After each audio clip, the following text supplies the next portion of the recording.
დავიწყოთ აფხაზეთიდან, გაგრაში 25 გრადუსი წვიმიანი დღეა ნავარაუდები, სოხუმში მზე გამოანათებს ასევე 25 გრადუსი ტემპერატურა. სუგდიდში 26 გრადუსი და წვიმს.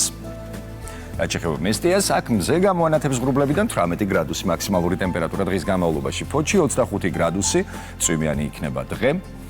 ბათუმშიც გვაქვს ავდარი 24 გრადუსიო გვამცნობენ სინოპტიკოსები. ოზურგეთში 25 გრადუსი და აქაც წვიმიანი დღეა. ქუთაისში წვიმს 25 გრადუსის თანხლებით. ამბროლაურში კი 22 გრადუსი მაქსიმალური ტემპერატურა და აქაც წვიმა ანავარაუდები. ახალციხე ღრუბლებშია გახვეული და წვიმს 12 გრადუსი, ბორჯომში 19 გრადუსი დაფიქსირდება დღის განმავლობაში და ასევე წვიმიანი იქნება დღე.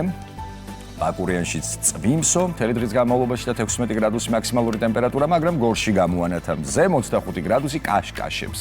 ცხინვალში 22 გრადუსი და ღრუბლიანი იქნება დღეს, სტეფანწმინდაში წვიმს, 15 გრადუსს გვერდებიან სინოპტიკოსები.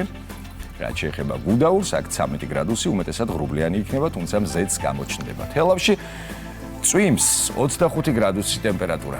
რუსთავში გამოანათებს მზე და 30 გრადუსი და ეს რეკორდია დღევანდელი დღის და თბილისში 28 გრადუსი. უმეტესად ღრუბლიანი, თუმცა მზეც ჩანს და იმედია რომ მზე დაჯაბნის ღრუბლებს და მთელი დღის განმავლობაში გვექნება კაშკაშა ნათელი დღე.